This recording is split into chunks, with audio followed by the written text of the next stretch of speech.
Jacob McAllister dropped to his knees in the frozen straw, his hands pressing against the woman's chest. Nothing. No heartbeat. No breath. Ice crystals covered her blue lips. Her fingers were still wrapped around her swollen belly, protecting the baby even in death. "Come on," he growled, pressing harder. "Come on, breathe." Behind him, his youngest daughter's voice cut through the howling wind. "Papa, is she the angel I prayed for?" If you want to see how one desperate prayer changes everything, subscribe now and follow this story to the very end. Drop a comment telling me which city you're watching from. I want to see how far this story travels. Montana Territory, December 1881. Willow Creek Ranch. Jacob McAllister hadn't slept in 3 days. He stood at the frost-covered window, watching snow pile against the fence posts. His coffee had gone cold 2 hours ago. Behind him, the fire crackled low, barely enough heat for the small cabin. 5 bodies lay tangled together under quilts near the hearth. His daughters. All 5 of them sleeping in a pile like puppies because the bedroom was too cold and they were too scared to sleep alone. Lily, 3 years old, sucked her thumb in her sleep. She still called for her mama every morning. Rosie, 5, clutched the rag doll Hannah had made before she died. The stuffing leaked from its seams, but Rosie wouldn't let anyone mend it. Grace, 8, had tear tracks on her cheeks. She'd cried herself to sleep again, asking when Mama was coming home. Sarah, 11, slept with her back to everyone. Even unconscious, she kept her distance. Angry. Always angry now. And Beth, 14 years old, his firstborn. She lay awake watching him with her mother's blue eyes. "Papa." "Go back to sleep, Beth." "I can't." She sat up carefully, not disturbing her sisters. "You're standing at the window again."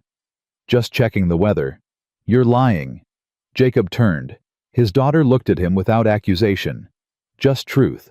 She'd gotten that from Hannah, the ability to see through every wall he tried to build. "Storm's coming," he said finally. "Big one."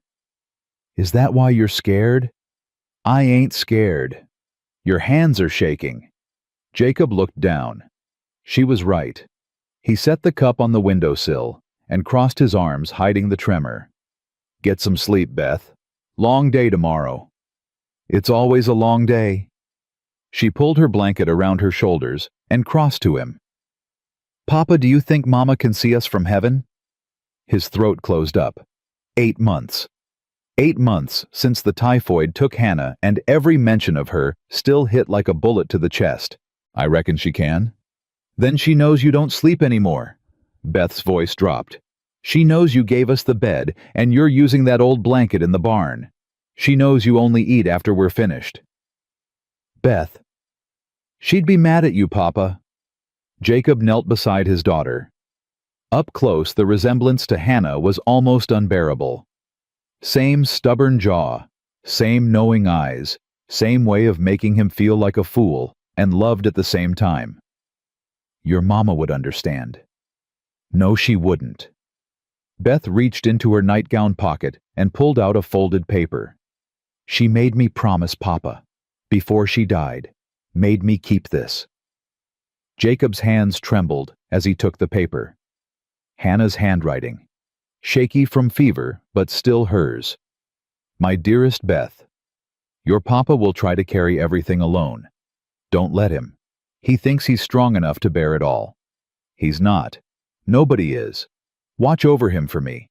Remind him that it's not weakness to need somebody. Remind him that the girls need a father who's alive, not a ghost walking through the motions.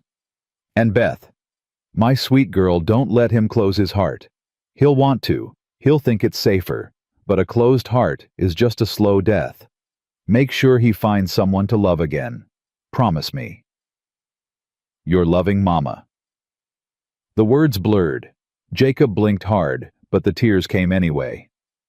"I read it every night," Beth whispered. "But Papa, I don't know how to help you. I'm only 14. I'm trying to be Mama for the girls, but I can't. Grace cries every night. Rosie won't eat unless I pretend the spoon is a bird. Sarah won't talk to anyone. And Lily, Her voice cracked. Lily keeps asking when Mama's coming home and I don't know what to tell her anymore. You tell her the truth. The truth makes her cry. Then you hold her while she cries. Beth grabbed his arm. But who holds you, Papa? Who holds you when you cry? Jacob had no answer. I see you. Beth continued, tears streaming now. Late at night when you think we're all asleep. I see you sitting by Mama's grave. I see you talking to her headstone like she can hear you. I see you disappearing a little more every day. Beth, you look at us sometimes like you're already gone, like you're just waiting to follow her. The words hit him like a physical blow. Because she was right. God help him, she was right. I would never leave you girls.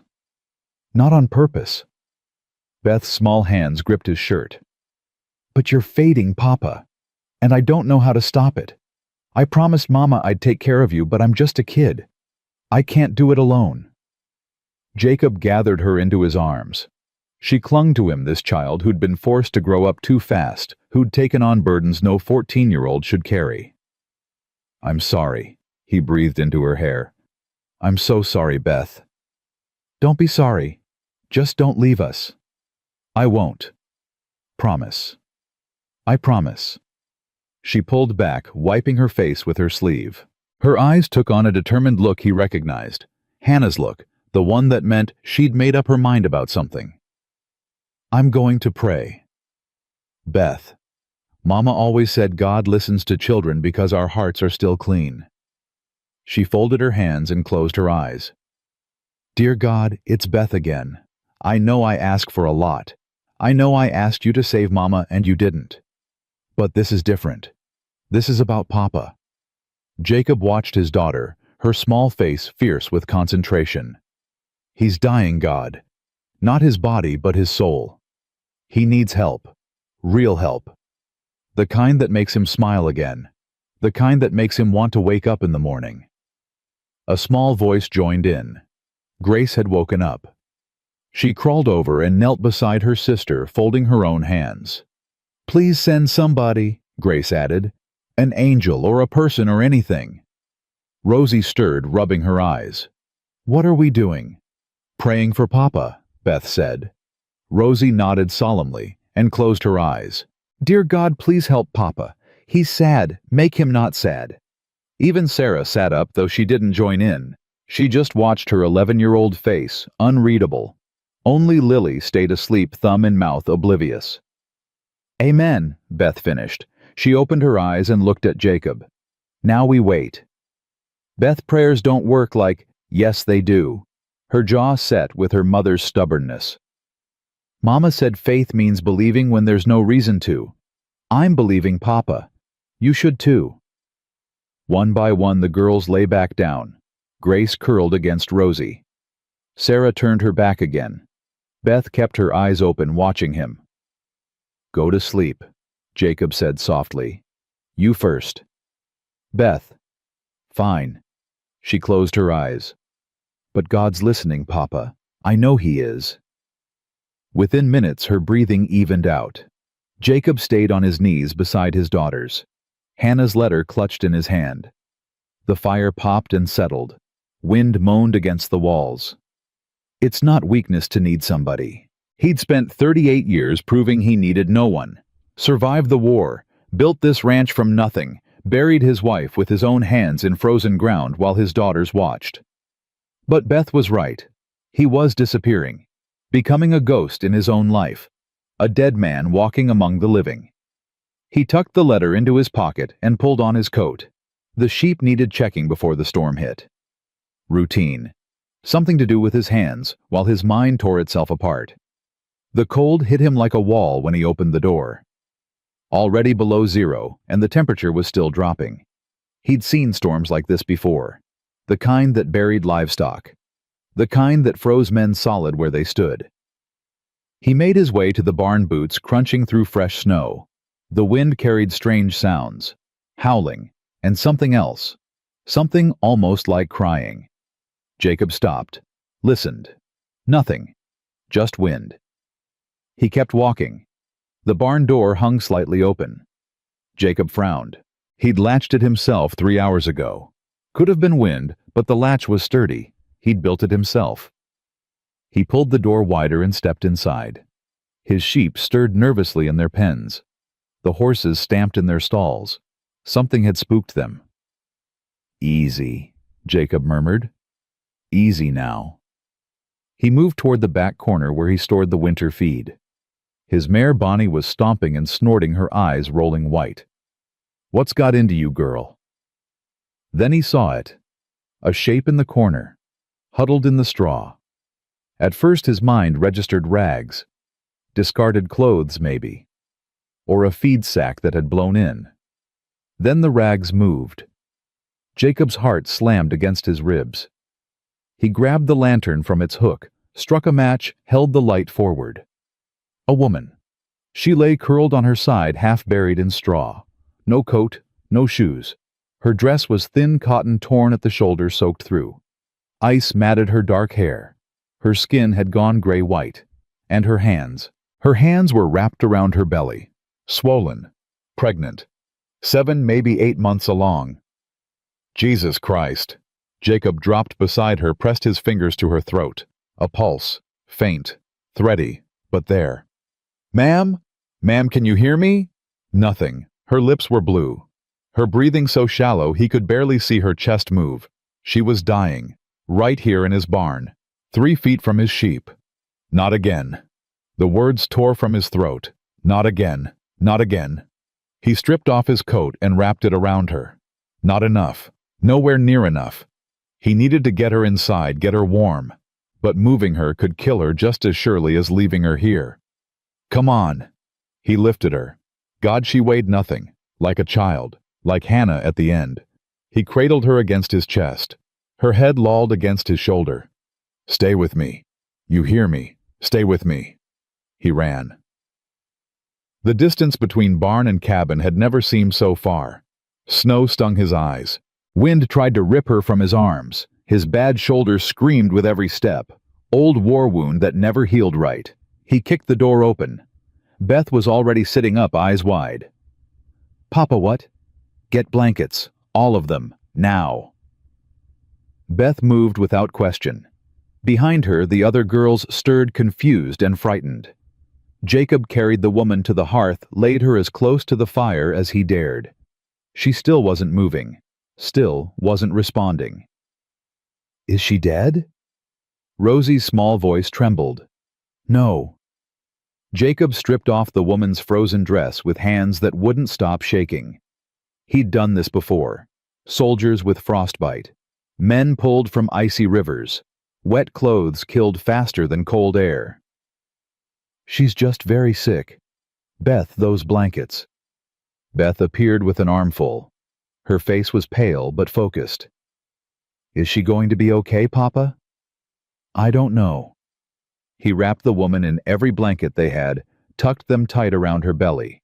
Then he started rubbing her hands, her arms, her feet, trying to force warmth back into flesh that felt like marble. "Grace, get water heating. Sarah, more wood on the fire. Rosie, keep Lily back." The children moved. Even Grace, who'd been crying, ran to the water bucket. Sarah threw logs onto the fire, her face tight with something that might have been fear or might have been anger. Minutes passed. The woman's lips stayed blue. Her breathing stayed faint. Jacob kept rubbing, kept willing heat into her body, kept praying to a God he'd stopped believing in. "Please," he whispered. "Don't do this. Don't die in front of my daughters." Beth knelt beside him. Her small hand covered his. "She's the one, Papa." "What?" "The one I prayed for." Beth's voice held absolute certainty. "God sent her to us. That's why she came to our barn instead of anyone else's." "Beth, she's just a woman who needed shelter." "No." Beth touched the woman's cold cheek with impossible tenderness. "She's our angel. I can feel it." As if in response, the woman's eyelids fluttered. Jacob leaned closer. "Ma'am, can you hear me?" Her eyes opened, dark brown, unfocused, terrified. She tried to scream. No sound came out, just a rasping gasp. Her hands flew to her belly, panic flooding her face. Easy, easy. Jacob caught her wrists gently. You're safe. You're inside. Nobody's going to hurt you. Her eyes darted around the cabin. Fire, children, unfamiliar walls. The terror didn't fade. Where? Her voice came out destroyed, raw from cold. Where am I? Willow Creek Ranch, Montana Territory. I'm Jacob McAllister. Found you in my barn. The baby? She struggled to sit up. Is the baby still? Far as I can tell, you need to stay still. You nearly froze to death. Tears spilled down her cheeks. She was shaking now, violent tremors as her body fought to warm itself. A good sign, actually. Meant she wasn't too far gone. I can't. She choked on the words. I can't go back. Please, please don't send me back. Back where? To him. Her voice dropped to barely a whisper. My husband. The word hung in the air. Jacob felt Beth stiffen beside him. Nobody's sending you anywhere tonight, he said carefully. Storm's too bad. You're staying here. He'll find me. She tried to sit up again. He's been following. I have to go. I have to keep moving. Ma'am. Jacob pressed her shoulder back down. Look outside. You go out there tonight, you die. That baby dies. Whatever you're running from it ain't catching up in this weather. She stared at him, searching his face for something. Lies, maybe. The kind of sweetness that hides cruelty. Why are you helping me? Jacob didn't have an answer. 24 hours ago, he'd been praying for death. Now he was fighting to keep a stranger alive. Because she needs help, Papa. Beth appeared with a cup of warm water. That's what Mama would want. The woman's eyes found Beth. Something shifted in her expression, the fear softening into something else. You have children. 5 daughters? Jacob helped her sit up enough to sip the water. Beth's the oldest. The others are trying to hide behind the woodpile, but ain't doing a great job of it. 4 small faces peeked out. Grace with tear-stained cheeks, Sarah with her arms crossed, Rosie clutching her rag doll, and Lily finally awake, thumb still in her mouth. The woman's tears fell faster now. Different tears. Grief and relief tangled together. I'm sorry, she managed between sips. I didn't mean to intrude. I just saw the barn and I thought, 1 hour, just 1 hour to rest. But then I couldn't get up again. How long were you walking? 4 days. 4. Jacob stared at her. In this cold, without a coat. I had to leave fast. Her jaw tightened. He came home early, caught me packing. I barely got out the door. Your husband did this to you, sent you into the cold like this. He did worse. Her hand touched her cheek, instinctive. Jacob noticed for the first time faded bruising under her jaw, a half-healed cut near her hairline, old scars on her wrists. But I couldn't stay, she continued. Not anymore. Not with the baby coming. He said if it was a girl he'd... She couldn't finish. What's your name? Clara. She hesitated. Clara Whitmore. But please, if anyone comes asking, ain't seen you. Far as anyone knows, this barn's been empty all winter. Her eyes filled again. You don't even know me. Don't need to. He stood suddenly needing distance. This woman Clara, with her bruised face and desperate eyes, she reminded him too much of Hannah in those last days. That same fragile strength. That same determination to survive for someone else's sake. Beth tugged his sleeve. See, Papa? Her voice was barely above a whisper, but fierce with conviction. I told you, God listens. Jacob looked at his daughter, at the stranger by his fire, at his 4 other girls still clustered behind the woodpile watching with wide eyes. Beth took Clara's hand gently. You're safe now. We'll take care of you. Clara's face crumpled. She pulled the girl close, sobbing into her hair. "Thank you, thank you, thank you." Jacob watched them, his daughter holding a stranger, like they'd known each other forever. The other girls creeping closer, their fear fading into curiosity. The wind howled outside, the fire crackled, and somewhere in the darkness, a wolf howled. But inside the cabin, something had shifted, something Jacob couldn't name. He didn't know what tomorrow would bring, didn't know if this woman would live, didn't know if her husband would come, didn't know if any of them would survive the winter. But for the first time in 8 months, Jacob McAllister wasn't praying for death. He was praying for morning.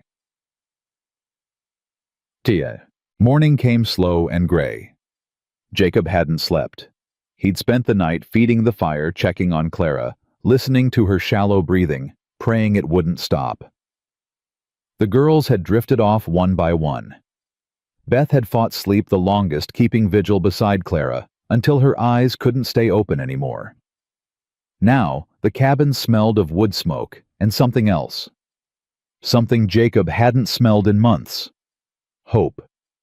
He hated himself for thinking it. Clara stirred beneath the blankets. Her eyes opened clearer now than the night before. She looked around the cabin, taking in the sleeping children, the dying fire, the man sitting rigid in the chair by the window. "You stayed up all night?" It wasn't a question. Jacob nodded. "You didn't have to do that." "Couldn't sleep anyway." She struggled to sit up. He crossed to help her, his hands gentle despite their roughness. She flinched at his touch, then forced herself still. He noticed, said nothing. "How do you feel?" "Like I got trampled by a horse." She managed a weak smile. "But alive, thanks to you." "Thank Beth. She's the one who prayed." Clara looked at the sleeping girl. Something soft crossed her face. "She's beautiful. They all are. Got their mama's looks. Your wife? Passed 8 months back." "I'm sorry." "Don't be. You didn't know her." The words came out harsher than he intended. Clara dropped her eyes. Jacob cursed himself silently. "I didn't mean—" "It's fine." She pulled the blankets tighter. "You've been through enough without a stranger dumping her troubles on your doorstep. You ain't trouble. You don't know that yet." He looked at her. Really looked. Beneath the exhaustion and fear there was steel, the kind forged by suffering. He recognized it because he saw it in his own mirror every morning. "Tell me about him," Jacob said quietly. "Your husband." Clara's hands went to her belly. "His name is Marcus Whitmore. Owns the First National Bank in Helena. Respectable man, everyone says. Pillar of the community." Her voice flattened. "Church every Sunday. Donates to the orphanage. Tips his hat to ladies on the street. But behind closed doors, he's something else." She lifted her chin, met his eyes. "First time he hit me was 3 weeks after the wedding. Said I'd embarrassed him at a dinner party. Talked too much. Smiled at the wrong man." Jacob's jaw tightened. "I learned to be quiet, to be invisible, to never give him a reason." She laughed, bitter and broken. "Didn't matter. There was always a reason. The soup was too cold. The house was too dusty. I looked at him wrong. Why didn't you leave before?" "Where would I go?" Her eyes flashed with sudden fire. "I've got no family, no money of my own. Everything belongs to him. The law says so. A wife is property, Mr. McAllister, same as a horse or a plow." Lily whimpered in her sleep. Grace curled closer to her sisters. "When did you find out about the baby?" 2 months ago. I thought—" She stopped, swallowed hard. "I thought maybe it would change things, that he'd be different if he had a child. It didn't. He got worse. Said if it was a girl, he'd give it away. Said no daughter of his would grow up weak like her mother." Her voice cracked. "Last week he came home drunk. Started talking about what he'd do if the baby came out wrong, if it was sickly or simple." "What did he say?" "Said he'd rather drown it than raise a burden. Jacob's hands clenched into fists. That's when I knew I had to run. Not for me, for the baby. Clara touched her belly with trembling fingers. I snuck out when he was passed out.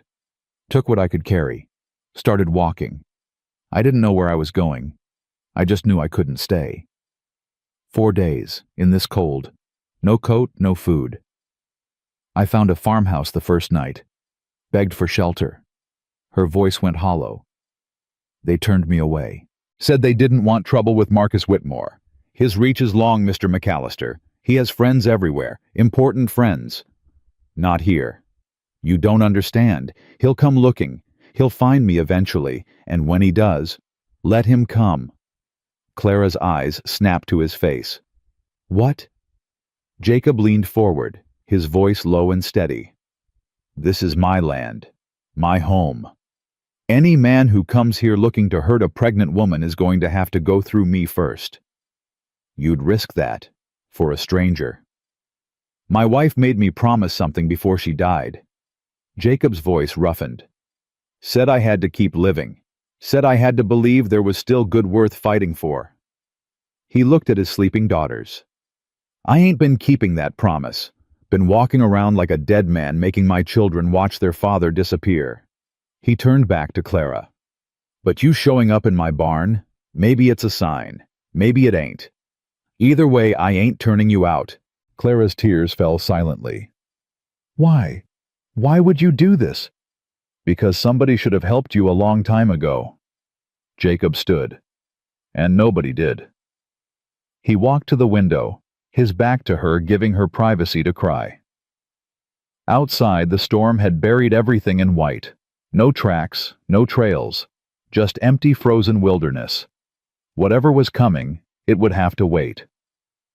Behind him, Beth's voice rose soft and sleepy. Papa, is she staying? Jacob turned. His daughter had woken, was watching him with hope burning in her eyes. Hope he hadn't seen there in months. Yeah, sweetheart. She's staying. Beth smiled. The first real smile since Hannah died. Good, she said simply. Mama sent her. I know she did. She lay back down and closed her eyes, that smile still on her face. Clara met Jacob's gaze across the room.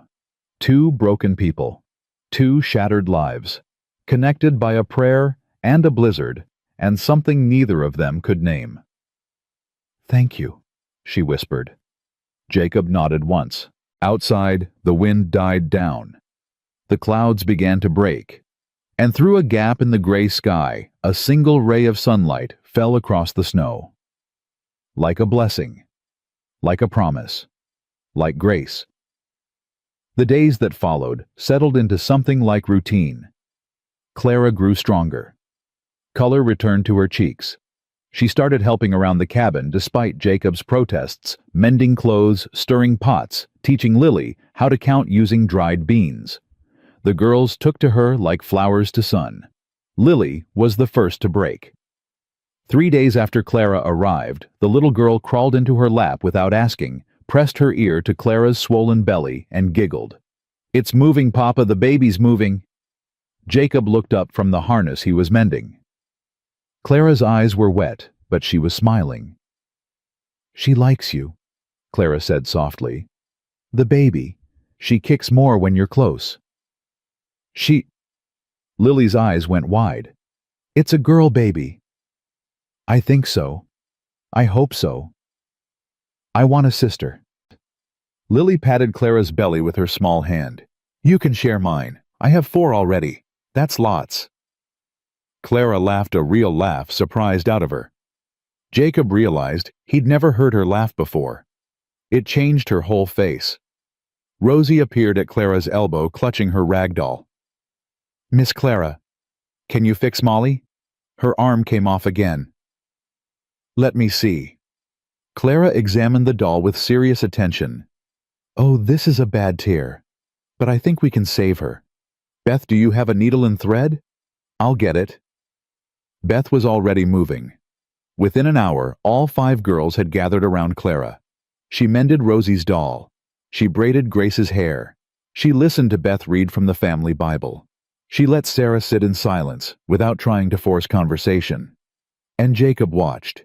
He watched from the corner where he pretended to work on his harness. He watched the way Clara touched each daughter differently, gentle with Lily, patient with Rosie, warm with Grace, respectful with Beth. And with Sarah, she simply existed. No pressure, no demands, just presence.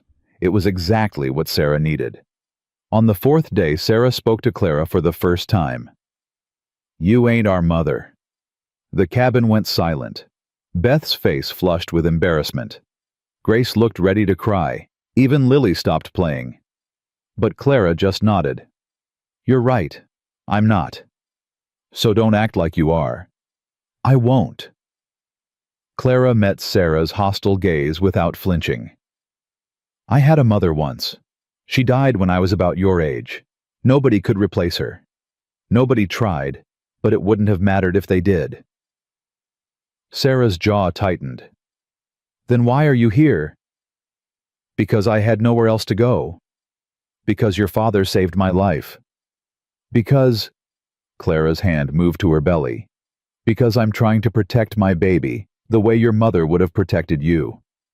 Something flickered in Sarah's eyes. Pain. Recognition. Things an 11-year-old shouldn't understand but did. "Mama died," Sarah said flatly. "She promised she wouldn't, but she did." "I know. She lied." "No." Clara's voice was gentle but firm. "She hoped. That's different." "What's the difference?" "A lie is something you know isn't true. A hope is something you want to be true so badly that you say it out loud, even when you're scared it won't happen." Sarah's chin trembled. Just barely. Then she turned and walked out of the cabin, slamming the door behind her. Beth started to rise. "I'll go. Let her be." Clara stopped her with a hand on her arm. "She needs to feel what she's feeling. Pushing it down only makes it worse." "How do you know?" "Because I pushed mine down for 4 years." Clara's smile was sad. "It nearly killed me." That night, after the girls were asleep, Jacob found Clara sitting by the fire, her hands resting on her belly. "You handled Sarah well today." She looked up. "She's angry." "She's been angry since her mama died." "She's not angry. She's scared." Clara shifted, making room on the bench. Jacob hesitated, then sat. "Anger is easier than fear, easier than grief. If you're angry, you don't have to feel the other things." Speaking from experience. 4 years of it. She stared into the flames. "I was angry at Marcus for a long time. Angry at myself for staying. Angry at God for not saving me. And now I'm just tired." She looked at him. "But less tired than I was. Thanks to you. Thanks to your daughters. They like you." "I like them." A small smile. "Beth is remarkable. 14 years old and running a household. Grace has the kindest heart I've ever seen. Rosie talks enough for 3 children, which I mean as a compliment. Lily is—" She laughed softly. "Lily is a force of nature. And Sarah? Sarah is the one I understand most." Jacob was quiet for a moment. The fire crackled. Outside, wind whispered against the walls. "Hannah would have liked you." Clara's breath caught. "You don't talk about her much." "Hurts too much." "I know." She hesitated. "What was she like?" Jacob closed his eyes. For a long moment he said nothing. Then slowly the words came. "She was stubborn. God, she was stubborn. Once she made up her mind about something, you might as well argue with a fence post. She wanted 5 children. I said 2 was plenty. She said 5, and here we are." Clara smiled. "She sang while she worked. Couldn't carry a tune to save her life, but she sang anyway. She made the best biscuits in Montana Territory. She laughed at her own jokes before she finished telling them." His voice roughened. "She loved those girls more than breathing. Every single one of them was a miracle to her." "She sounds wonderful." "She was." Jacob opened his eyes. "And then she wasn't, just like that. One day she was singing and making biscuits, and the next she was burning with fever. 2 weeks later I was digging her grave. Jacob. I begged God to take me instead, begged him every night. But he didn't listen. He took her and left me here with 5 daughters and no idea how to raise them alone. Clara reached out. Her hand covered his. He didn't pull away. She didn't leave you alone. She left you with them. With Beth and Sarah and Grace and Rosie and Lily. They're her legacy, Jacob. Every one of them has a piece of her. I know.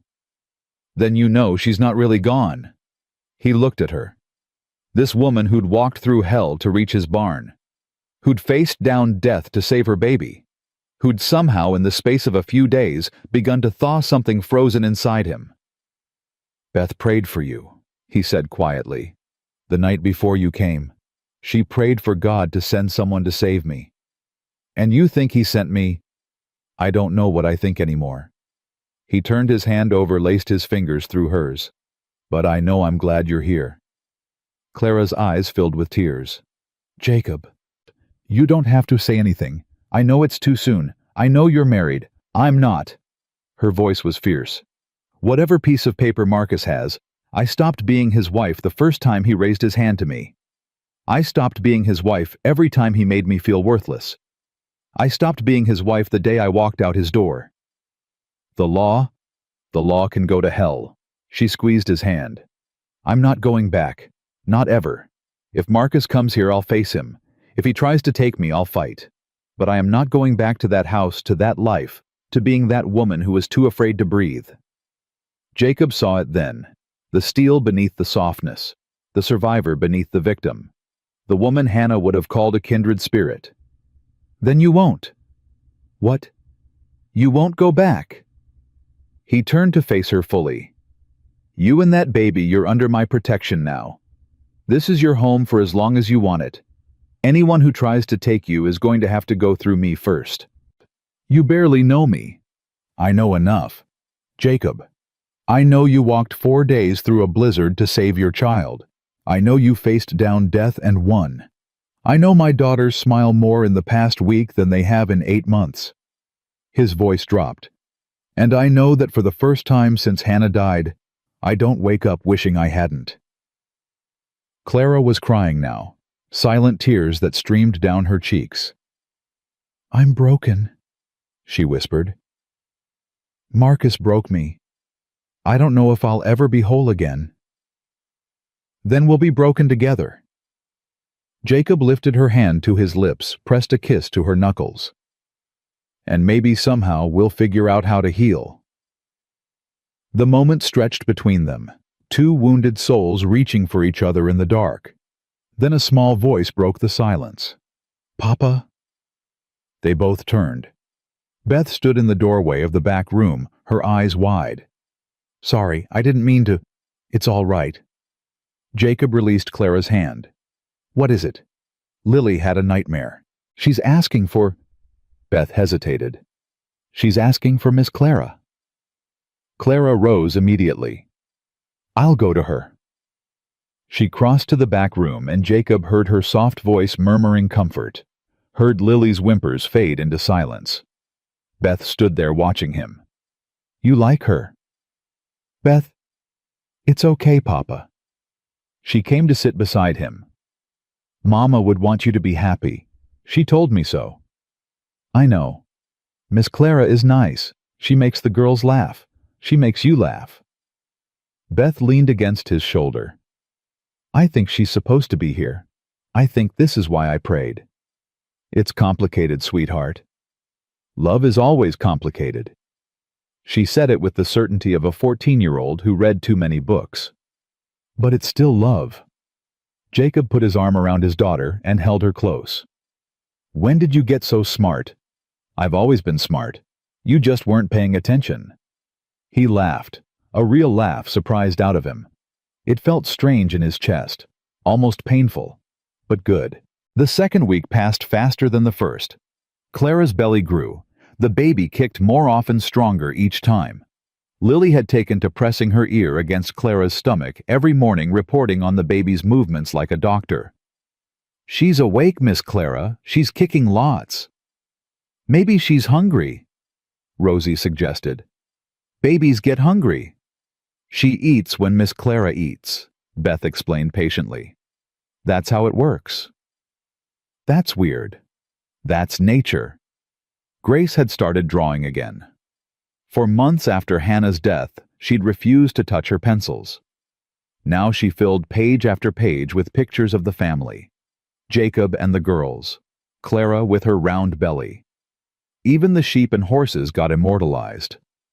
This one's for the baby, Grace said shyly, showing Clara her latest work. For when she's born, so she knows what we all look like. Clara's eyes filled with tears. It's beautiful, Grace. She'll love it. Even Sarah was thawing. She still didn't talk much, but she'd stopped leaving the room when Clara entered. She'd started eating meals at the table instead of in the corner. And once when Clara dropped a spoon and couldn't bend down to get it, Sarah picked it up without being asked. Small things. But Jacob noticed. On the 12th day, the weather cleared. The snow stopped. The clouds parted. Jacob knew it was time to go to town. We need supplies, he told Clara over breakfast. And I need to hear what news is coming out of Helena.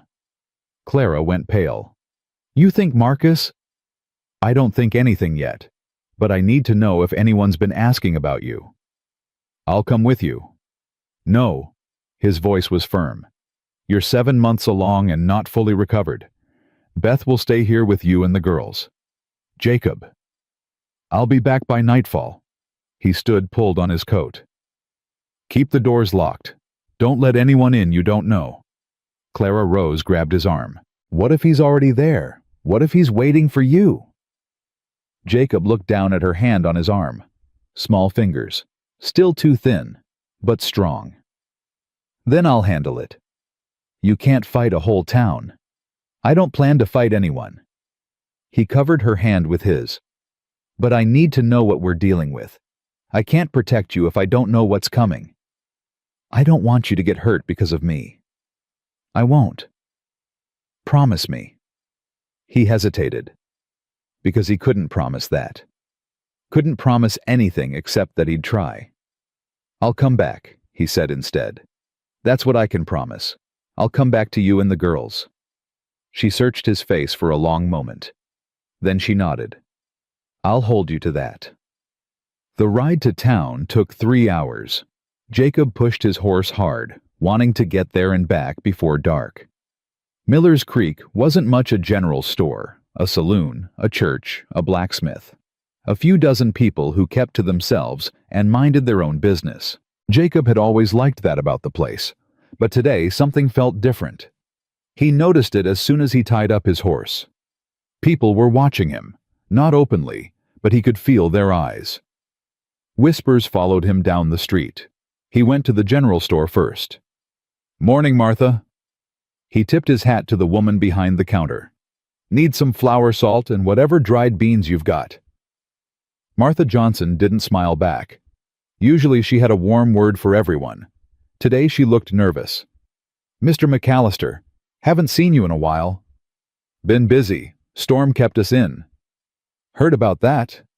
She started gathering his supplies, her movements jerky. Heard about some other things too. Jacob's gut tightened. What kind of things? There was a man here 3 days ago, well-dressed city type, asking questions about a woman. Dark hair, pregnant, might be traveling alone. Martha's eyes flickered to his face and away. Said she was his wife. Said she was sick in the head. Said he needed to find her before she hurt herself. What did you tell him? Nothing. Didn't know anything to tell. She set the flour on the counter. But he left his card at the saloon. Said there'd be a reward for anyone with information. Jacob forced his voice to stay calm. He say where he was heading. West. Said he'd be back. His name, Whitmore. Marcus Whitmore. Martha looked at him directly now. From Helena. Jacob said nothing. His heart was pounding, but he kept his face still. Mr. McAllister. Martha's voice dropped. There's been talk About someone at your place, someone new. Talk from who? Folks who saw smoke from your cabin. More smoke than usual for one man and 5 girls. She bit her lip. I ain't saying nothing to nobody, but other folks might not be so careful. Jacob paid for his supplies and turned to leave. Mr. McAllister.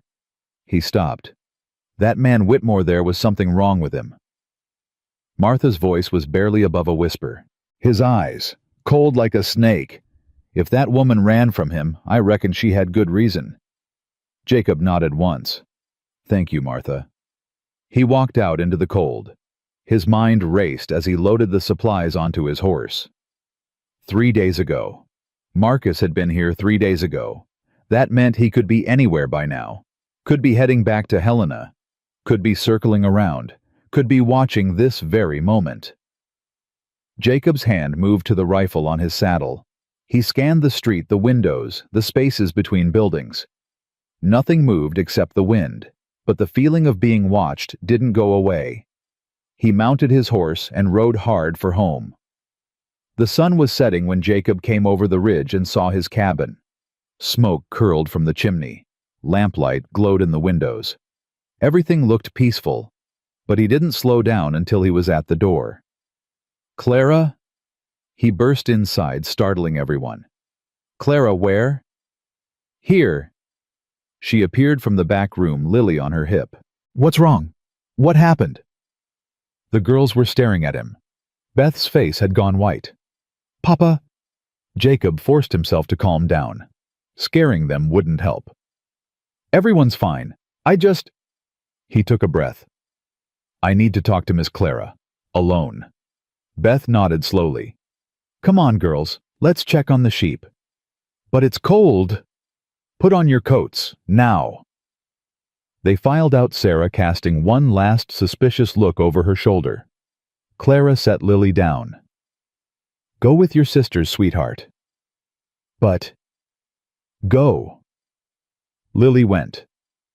As soon as the door closed, Clara turned to Jacob. He's here, isn't he? Marcus is here. He was here, 3 days ago. Came through town asking about you. Jacob crossed to her, took her hands. He's gone now, but he'll be back. Martha at the store, she heard talk. People know there's someone at my place. It won't be long before he puts it together. Clara's face had gone gray. I have to leave.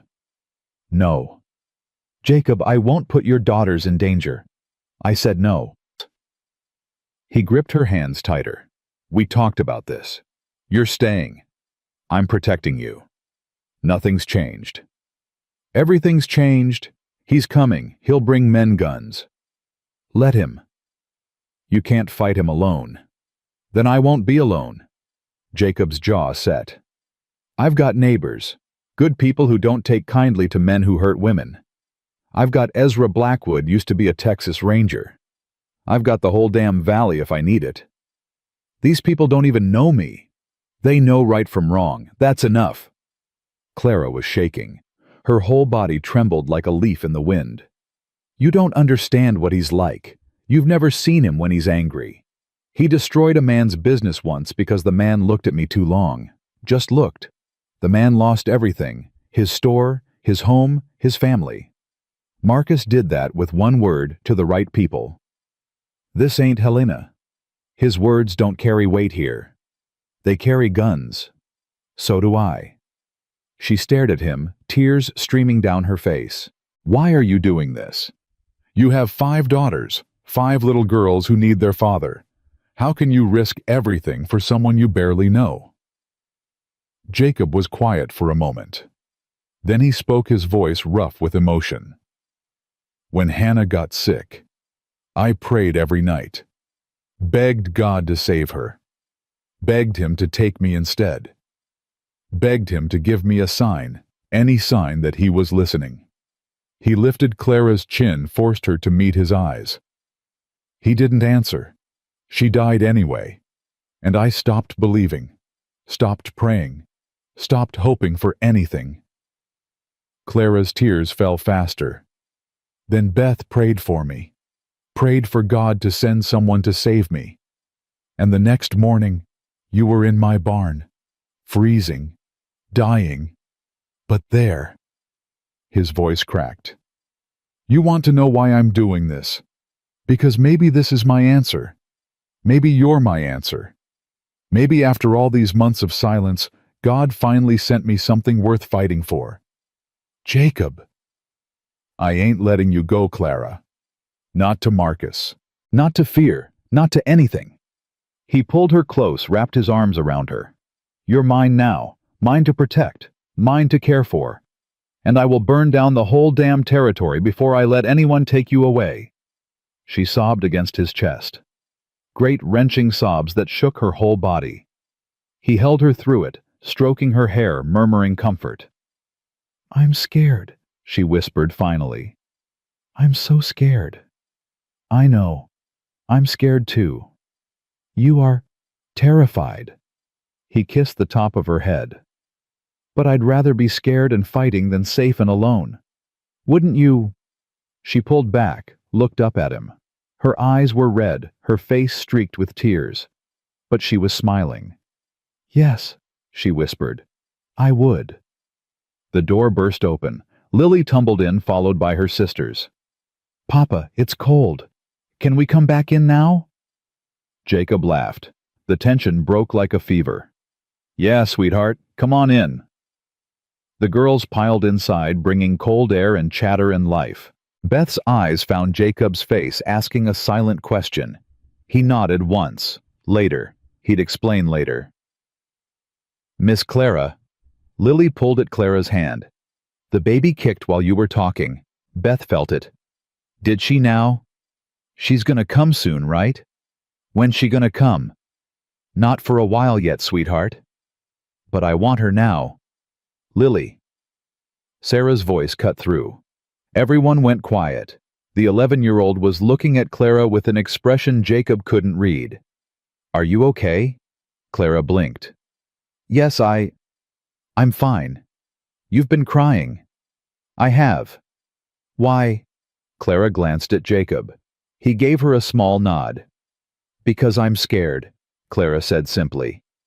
"And sometimes when people are scared, they cry." Sarah considered this. "What are you scared of?" "Something that might happen. Something bad." "Like Mama getting sick." "Something like that." Sarah was quiet for a long moment. The other girls held their breath. "Papa's not gonna let anything bad happen to you," Sarah said finally. "He didn't let anything bad happen to us. Even when Mama died, he kept us safe." Clara's eyes welled up again. "I know he will. So stop crying." Sarah's voice was gruff, but her eyes were soft. "Crying doesn't help anything. Mama said that. Your mama was a smart woman." "Yeah." For the first time in months, something like a smile crossed Sarah's face. She was. That night after the girls were asleep, Jacob sat with Clara by the fire. They didn't speak. They didn't need to. They just sat shoulder to shoulder watching the flames dance. Clara's head drooped against his shoulder. Her breathing slowed. Jacob stayed awake, watching over her, watching over all of them. Outside, the wind picked up. Somewhere in the distance, a wolf howled. But inside the cabin, his family slept. Safe. Warm. Together. He thought of Marcus Whitmore out there in the dark. Hunting.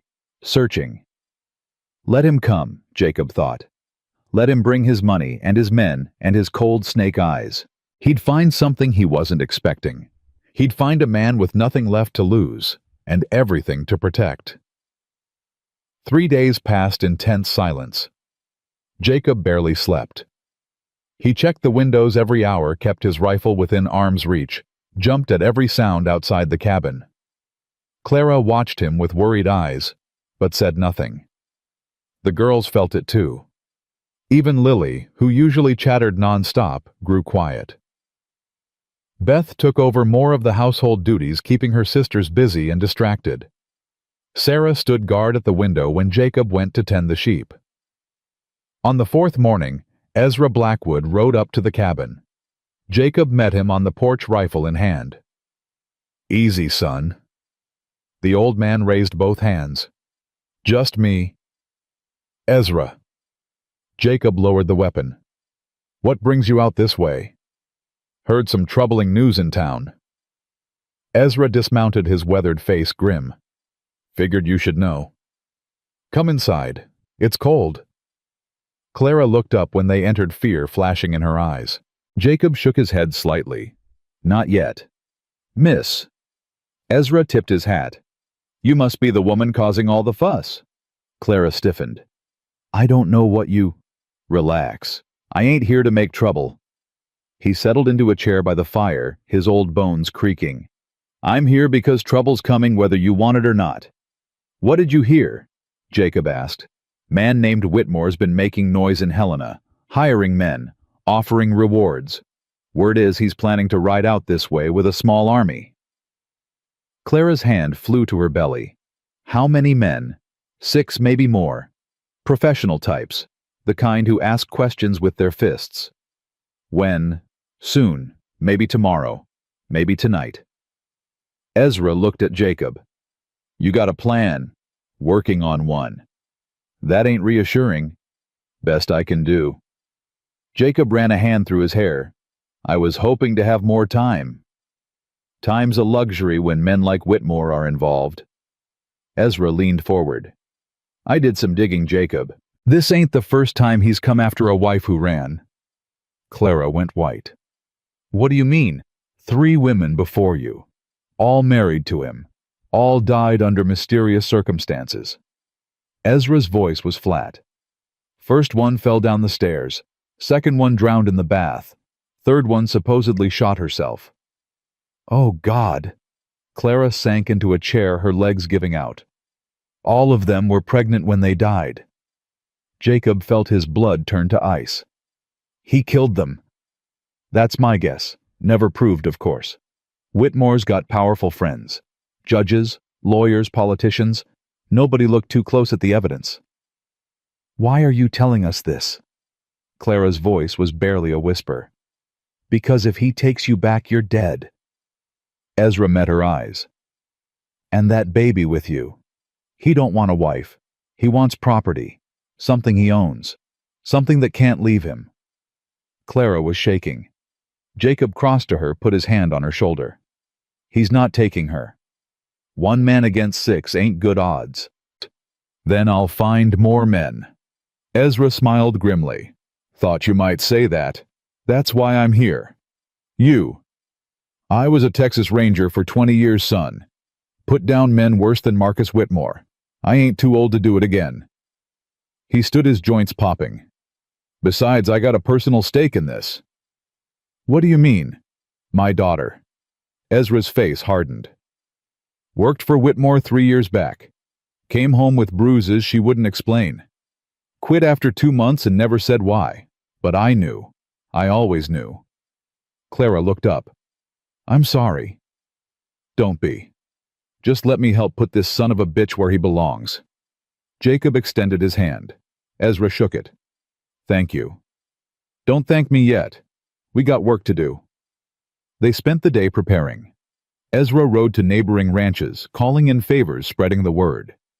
By evening, 4 more men had arrived: Tom Henderson from the North Ridge, his 2 sons, and old Samuel Gray, whose wife had died the same year as Hannah. They gathered in Jacob's cabin, crowded around the small table. Clara served coffee with trembling hands. The girls stayed in the back room, Beth keeping watch over her sisters.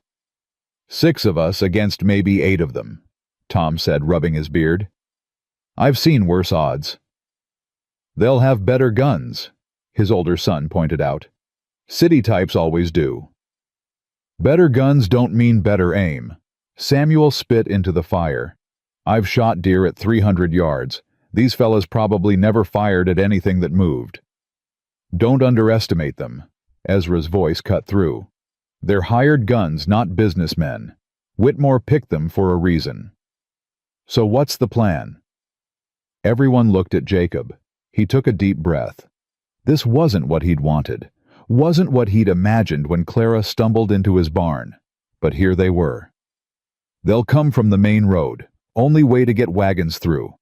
That means they'll pass the old Miller place before they reach us. Abandoned since last winter, Tom confirmed. We position men there, 2 in the barn, 2 in the house. Let them pass, then close in behind. They'll be caught between us. And the rest, here, with me. Jacob's jaw tightened. They want Clara. They'll have to come to the cabin to get her. When they do, they'll be surrounded. What about the women and children? Samuel asked. There's a root cellar under the cabin, trap door in the back room. It leads to a tunnel that comes out by the creek. Jacob looked at Clara. If things go bad, you take the girls and run. Jacob, promise me. She stared at him for a long moment. Then slowly she nodded. I promise. Good.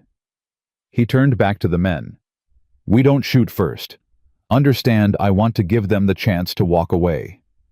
And if they don't, then we do what we have to. The men dispersed to their positions just before midnight. Tom and his sons took the Miller place. Samuel and Ezra stayed at the cabin with Jacob. Clara sat by the fire, unable to sleep. The girls had finally drifted off exhausted by fear and confusion. Beth had wanted to stay up to help somehow, but Jacob had insisted. You're 14, sweetheart. This ain't your fight. It's our family. That makes it my fight. Then protect your sisters. That's your job. If I tell you to run, you run. You take them to the cellar, and you don't stop until you reach safety. Can you do that? Beth's eyes had filled with tears, but she'd nodded. Now she slept with her sisters, one arm around Lily, the other reaching toward Sarah. Jacob stood at the window watching the dark. You should rest. Clara's voice was soft. Can't. You'll need your strength. I'll be fine. He didn't turn around. You're the one who should be resting. That baby's coming soon. Not that soon. How do you know? Women know these things. He finally looked at her. She was pale in the firelight, her hands folded over her belly. Even now, even terrified, she was beautiful. I'm sorry, he said quietly. For what? For bringing this on you. On my daughters. You didn't bring anything. Marcus did. He's the one who can't let go. He's the one who'd rather destroy me than see me happy. She stood cross to him. You saved my life, Jacob. You gave me a home, a family. Whatever happens tomorrow, I don't regret any of it. Clara, I love you. The words hung in the air between them. I know it's too soon. I know we barely know each other. But I love you. I've loved you since that first night when you carried me through the snow, when you looked at me like I was worth saving. Jacob's throat tightened. You are worth saving. Marcus made me believe I wasn't. For 4 years he made me believe I was nothing, that nobody would ever want me, that I was lucky to have him because no one else would take me. He lied. I know that now. She touched his face, her fingers gentle on his stubbled cheek. You showed me. Your daughters showed me. This whole crazy, broken, beautiful family showed me. I love you too.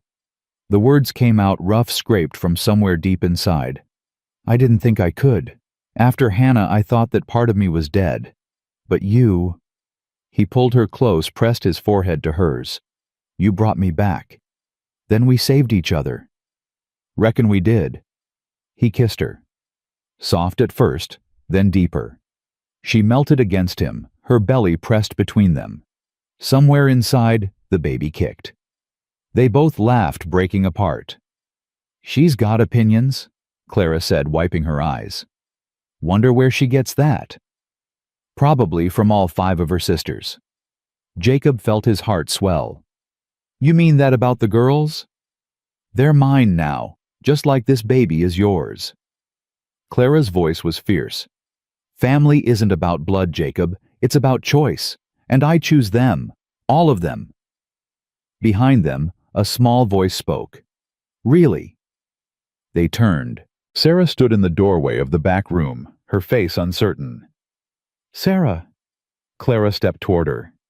I thought you were asleep. I heard everything. Sarah's chin trembled. You really? You really want us. Even me. Especially you. Clara knelt down, putting herself at Sarah's eye level. I know I'm not your mama. I'll never try to replace her. But if you'll let me, I'd like to love you. If you'll let me, I'd like to be part of your family. Sarah was quiet for a long moment. Then slowly she walked forward. And for the first time since Hannah died, she let someone hold her. Clara wrapped her arms around the girl, and Sarah clung to her, sobbing quietly. I miss her so much. I know, sweetheart, I know. I've been so angry. That's okay. You're allowed to be angry. But I don't want to be angry anymore. Sarah pulled back, her face wet. I want. What do you want? I want a family again. A real family. Clara smiled through her own tears. Then that's what we'll be? Jacob watched them, his chest aching with something he couldn't name. Love, maybe. Hope. The feeling that despite everything, something good was happening here. Then Samuel's voice came from outside. Riders coming. Everything changed in an instant. Jacob grabbed his rifle. How many? Can't tell yet. Coming from the main road. Fast. Clara, get the girls. Now. Clara released Sarah. Go wake your sisters. Quietly. Don't scare Lily. But do it, Sarah. Now. Sarah ran. Jacob pressed a quick kiss to Clara's forehead. Remember what I said. If things go bad, I know. She grabbed his hand. Come back to me. Always. He stepped onto the porch. The night was clear and cold. Moonlight reflected off the snow, bright enough to see. Riders approached. 6 of them. No 7. They rode in formation, professional and deliberate. Samuel and Ezra took positions on either side of the porch, rifles ready. Remember, Jacob said quietly, don't fire first. Understood. The riders stopped 50 yards from the cabin. One of them moved forward, a well-dressed man on a fine horse. Even in the moonlight, Jacob could see his cold eyes, his confident smile. Marcus Whitmore. Mr. McAllister, I presume? Jacob's grip tightened on his rifle. You're on my land. So I am. And you have something that belongs to me. There's nothing here that belongs to you. My wife would disagree. Marcus dismounted slowly, brushing snow from his expensive coat. Adeline. That's what she calls herself now, isn't it? Though her real name is Clara. Clara Whitmore. My wife. Not anymore. The law says differently. Marcus took a step forward. She made vows. Before God and witnesses, till death do us part. Those words mean something, Mr. McAllister. So does love, honor, and cherish. You broke those vows the first time you raised your hand to her. Marcus's smile flickered. She's been telling stories. Women do that. They exaggerate. They twist things to make themselves look like victims. The bruises on her face weren't exaggerated. An accident. She fell. Into your fist. The hired guns shifted hands, moving toward their weapons. Marcus raised a hand, stopping them. I didn't come here to fight Mr. McAllister. I came to collect what's mine. Give me Clara and the child she's carrying and we'll ride out of here. No harm done. And if I don't, Marcus's eyes went cold. Then harm will be done. Quite a lot of it. Jacob felt the fear in his gut, but he didn't let it show. You know what I think, Whitmore? I think you're scared. Excuse me? Scared that she got away. Scared that she's happy without you. Scared that a woman you thought was property turned out to be stronger than you'll ever be. Marcus's face twisted. You don't know what you're talking about. I know about the others, the 3 women before Clara. I know what happened to them. For the first time, something like worry crossed Marcus's face. That's a serious accusation. It's the truth.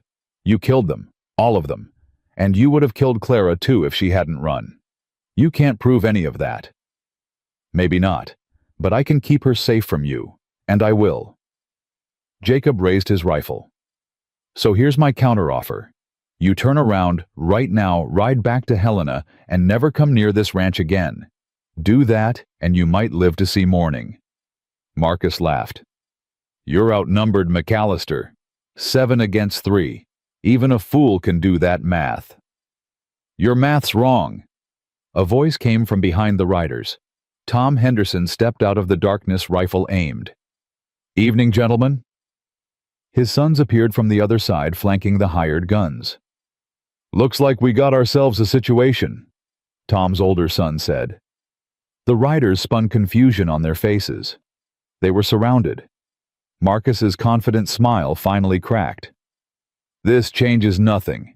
These are my legal employees and Clara is my legal wife. Any violence against us is a crime. Legal wife. A new voice cut through the night. Old Martha Johnson stepped forward, wrapped in a heavy shawl. I've been listening to this conversation from behind that tree, Mr. Whitmore, and I recall you telling me in town that your wife was sick in the head. Couldn't be trusted. Now you're claiming she's legally yours. Mrs. Johnson. I also recall hearing about those other wives of yours, the ones who died so tragically. Martha's voice dripped with contempt. Funny how many accidents happen around you. More figures emerged from the darkness. The Miller family. The Grays.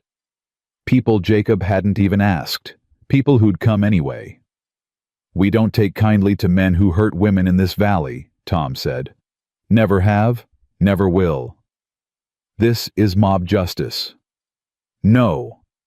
Ezra stepped forward, his old face hard as granite. This is protection.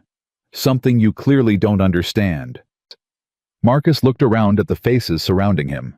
Ranchers, farmers, ordinary people. But their eyes held something dangerous, a cold determination that money couldn't buy and fear couldn't break. You're making a mistake, Marcus said, his voice losing its smoothness. I have connections, powerful connections. I'll have every one of you arrested. For what? Jacob lowered his rifle but didn't release it. Defending a pregnant woman from an armed invasion. Go ahead, make that case to a judge, see how it plays. One of the hired guns spoke up. Mr. Whitmore, maybe we should... Shut up. But sir, this wasn't what we signed up for. You said it would be easy, one man and some kids. I said shut up. The hired gun shook his head. Not worth dying over some woman. I'm out. He turned his horse. Another one followed, then a third. Within seconds, Marcus was left with only 2 men, both of them looking nervous. Cowards! Marcus's voice cracked. I'll have you all blacklisted. You'll never work again. Nobody listened. The hired guns rode off into the night without looking back. Marcus stood alone, his 2 remaining men fidgeting on their horses. It's over, Whitmore. Jacob's voice was calm. You've got nothing, no army, no leverage, just a lot of witnesses to your threats. This isn't over. Yeah, it is. Jacob took a step forward. Here's what's going to happen. You're going to get on your horse. You're going to ride back to Helena. And you're going to forget that Clara Whitmore ever existed. I'll never... If you ever come near her again, if you ever send men after her, if you ever so much as think about her, I will find you, and I will end you. Jacob's voice dropped to a growl. Do we understand each other? Marcus stared at him. The hatred in his eyes was terrible, bottomless. But underneath it, Jacob saw something else. Fear. This isn't over, Marcus repeated. But his voice shook. Yes, it is. Jacob raised his rifle, pointed it at Marcus's chest. Now get off my land, before I change my mind about letting you leave. For a long, terrible moment, nothing moved. Then, Marcus mounted his horse. His 2 remaining men followed. You'll regret this, McAllister. I swear to God you'll regret this. The only thing I regret is not pulling this trigger. Marcus wheeled his horse and rode into the darkness. His men followed their hoofbeats, fading into the night. Jacob stood there watching until even the sound disappeared. Then his legs gave out. He sat down hard in the snow, his whole body shaking. The rifle slipped from his nerveless fingers. "Jacob!" Clara's voice. She was running from the cabin, her belly swaying. "Jacob, are you hurt?" "No." He caught her before she could fall. "I'm fine. I know." She was crying, laughing both at once. "I know." The neighbors gathered around, slapping Jacob on the back, congratulating him. But he barely heard them. All he could see was Clara's face. All he could feel was her arms around him. "It's over," she whispered. "It's really over." "Not yet." Jacob pulled back, looked toward the cabin. "There's still one thing I need to do." "What?" He took her hand and walked to the porch where 5 small faces watched from the window. "Girls," he called, "come out here." They filed out one by one. Beth first, then Sarah, then Grace, and Rosie. Lily came last, clutching her blanket. "Is the bad man gone, Papa?" Lily asked. "He's gone, sweetheart." "Is he coming back?" "No." Jacob knelt down so he was at eye level with his daughters. All 5 of them watching him with their mother's eyes. "He's never coming back. We're safe now. All of us." "Including Miss Clara?" Grace asked. "Including Miss Clara." Jacob looked up at the woman standing beside him. "In fact, I was hoping Miss Clara might want to stay. Permanently." Clara's breath caught. "Jacob, what are you?" "I know we haven't known each other long. I know there's still a lot we don't know about each other. But I know I love you. I know my daughters love you. And I know I want to spend the rest of my life proving that you made the right choice when you stumbled into my barn." He reached into his pocket and pulled out something small. A ring. Simple gold worn smooth by years of wear. This was Hannah's. She told me once if anything ever happened to her, she wanted me to find someone else to wear it. Someone who would love our girls as much as she did. Clara was crying openly now. "Clara Whitmore, or whatever name you want to take, will you marry me?" The girls held their breath. Clara looked at the ring, then at Jacob, then at the 5 faces watching her with desperate hope. "Yes," she whispered. "Yes, 1,000 times, yes." Lily cheered. Grace clapped. Even Sarah was smiling. Beth stepped forward and hugged Clara fiercely. "I knew it," she said. "I knew God would answer my prayer." "He did more than that," Clara said, holding her tight. "He gave me a family." Above them the clouds parted. Moonlight spilled across the snow, turning the world silver. And somewhere Jacob was sure Hannah was smiling. 2 weeks passed like water through fingers. The snow began to melt. The days grew longer. And Clara's belly grew bigger with each passing hour. Jacob watched her, constantly worried about every wince, every groan, every hand pressed to her lower back. She caught him staring more than once. "I'm fine, Jacob." "You're huge." "Thank you for that lovely observation." "I didn't mean—" "I know what you meant." She smiled, patting his cheek. "Stop worrying. Women have been having babies since the beginning of time. Women have been dying having babies since the beginning of time, too." The words came out before he could stop them. Clara's smile faded. "Jacob. I'm sorry. I shouldn't have said that." "No, you shouldn't have." But her voice was gentle. "But I understand why you did." She took his hand, pressed it to her belly.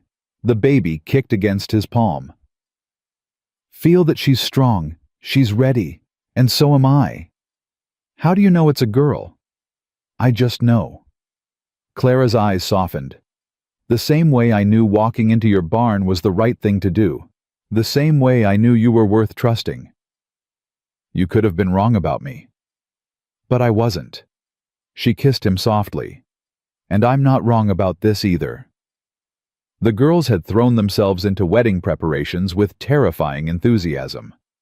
Beth took charge of the planning, making lists, and assigning tasks with military precision. Sarah helped clean the cabin from top to bottom, scrubbing floors and washing windows until everything gleamed.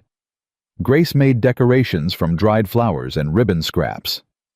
Rosie practiced throwing imaginary petals down an imaginary aisle, and Lily appointed herself official taste tester for everything Martha Johnson brought over from town. "This pie is good," Lily announced solemnly, her face covered in blueberry. "The baby will like it." "The baby can't eat pie yet, silly," Rosie said. "Can too." "Cannot." "Girls," Clara's voice cut through. "Both of you outside. Go help your father with the sheep." They ran off, still arguing. Clara sank into a chair, her hand pressed to her back. Beth appeared instantly. "Are you okay? Is it time? Should I get Papa?" "I'm fine, sweetheart, just tired." "You should rest." "I've been resting for 2 weeks. Any more rest, and I'll turn into furniture." Beth smiled, but her eyes stayed worried. She'd been watching Clara as closely as Jacob had. "Beth." Clara patted the chair beside her. "Sit with me." Beth sat. "I want to talk to you about something." "What?" "When the baby comes." Clara hesitated. "Things might get scary for a little while. I need you to know that's normal. Babies don't come easy. There's pain and mess and a lot of noise." "I know. I was there when Lily was born." "That's right. You were." Clara took her hand. "So you know what to expect, and I need you to help the others understand. Keep them calm. Keep them busy. Can you do that?" "Of course." "And Beth," Clara's voice dropped, "if something goes wrong—" "Nothing's going to go wrong." "But if it does—" Clara squeezed her hand.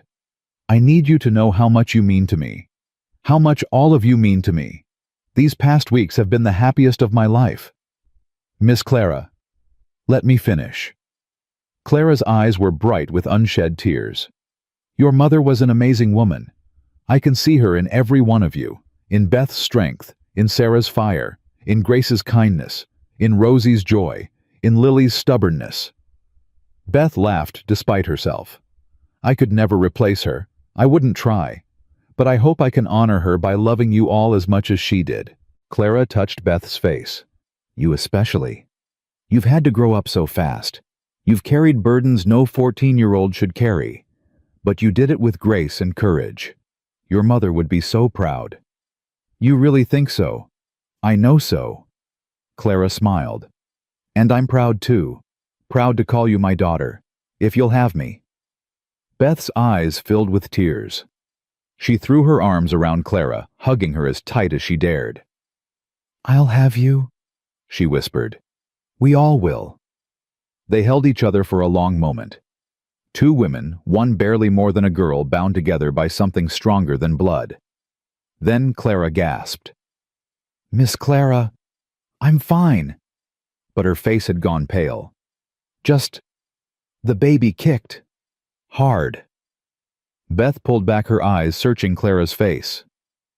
"Are you sure that's all it was?" "I'm sure." Clara forced a smile. "Go check on your sisters. Make sure Lily hasn't eaten all the pie." Beth went, but she looked back twice before closing the door. Clara waited until she was alone. Then she pressed both hands to her belly and breathed through the pain. Not yet, she thought. Please, not yet. Just a few more days. But the baby had other plans. It happened 3 nights later. Clara woke in the darkness, her nightgown soaked. For a moment she didn't understand. Then another pain hit sharp and deep, and she knew. Jacob. He was awake instantly. "What is it? What's wrong?" "The baby." She gripped his arm. "The baby's coming. Now, but it's too early. You said—" "I know what I said." Another contraction stole her breath. "The baby has different ideas." Jacob leaped out of bed, nearly tripping over his own feet. "Beth! Beth, wake up!" Beth appeared in the doorway within seconds, already alert. "Is it time?" "It's time." Clara struggled to sit up. "Get water boiling, all of it. And clean cloths, as many as you can find." "What about the doctor?" "There's no time." Jacob pulled on his boots, his hands shaking. The nearest doctor is 6 miles away. The baby will be here before he could get halfway. Then what do? We do it ourselves. Clara's voice was strained but steady.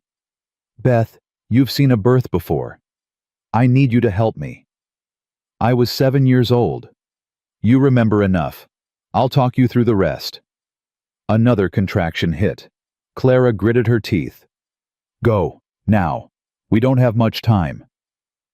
The next hours blurred into a haze of pain and fear and desperate hope. Jacob found himself useless. This was women's work, and he knew nothing about it. He paced the main room like a caged animal, while Beth and Martha Johnson, summoned by Sarah, who'd run the mile to her house in her nightgown, worked in the back room. Clara's screams tore through the cabin. Each one felt like a knife in Jacob's chest. Papa? Grace tugged at his sleeve. Is Miss Clara going to die? No. The word came out harsher than he intended. No, sweetheart. She's going to be fine. She sounds like she's hurting. Having babies hurts, but it's a good hurt. It means the baby's coming. I don't like it. Neither do I. Sarah stood at the window, arms crossed, face tight. She hadn't said a word since Clara's labor started. Jacob recognized that look, the same look she'd worn when Hannah was dying.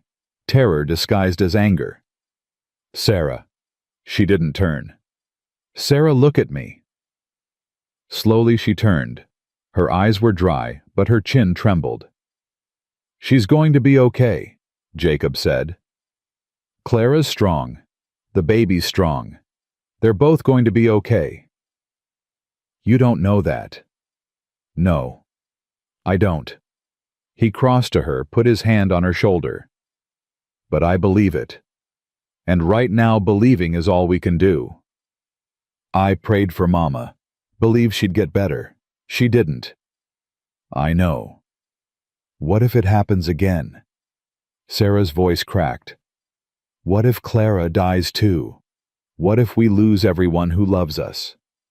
Jacob pulled her into his arms. She resisted for a moment, then collapsed against him, sobbing. I can't do it again, Papa. I can't. You won't have to. You can't promise that. No. He stroked her hair. But I can promise that whatever happens, you won't face it alone. We're a family, Sarah. We stick together, no matter what. Rosie appeared, clutching Lily's hand. Both of them had tears on their faces. We're scared, Papa. Jacob opened his arms wider.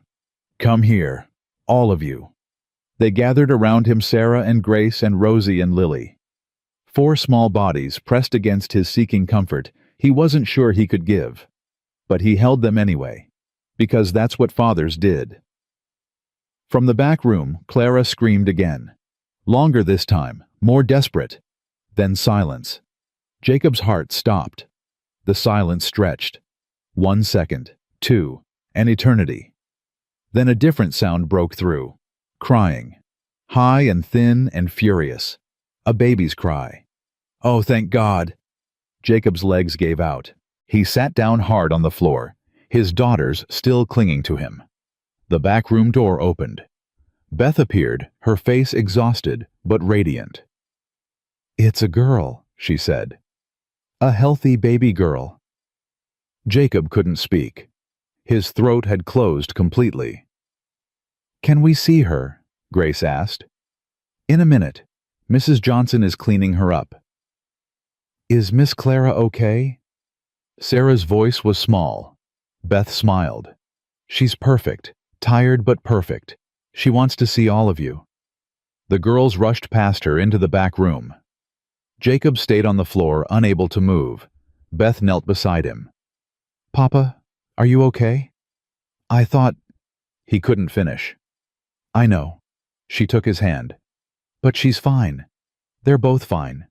You can breathe now. Jacob let out a shaky laugh. When did you get so grown up? I've always been grown up. You just weren't paying attention. Someone else said that to me recently. Must be true then. Beth pulled him to his feet. Come on. Come meet your daughter. They found Clara propped up against pillows, the baby nestled in her arms. She looked exhausted, pale and sweaty, her hair plastered to her face. But her eyes were bright, shining, alive. The girls surrounded the bed, peering at the tiny bundle. "She's so small," Lily whispered. "She's beautiful," Grace said. "She looks like a raisin," Rosie observed. "Rosie!" Beth swatted her arm. "What, she does?" Clara laughed weakly. "She does a little, but she'll grow into her face." Jacob moved to the bedside. Clara looked up at him, tears streaming down her cheeks. "We did it. You did it." He kissed her forehead. "I just paced and worried." "That counts?" He looked at the baby, at his daughter. Her face was scrunched and red, her fists waving in the air. She had Clara's dark hair and a stubborn set to her jaw that reminded him of Hannah. "She's perfect. She needs a name." Clara shifted the baby so Jacob could hold her. "We never decided on one." Jacob cradled the tiny body against his chest. She weighed nothing, less than nothing.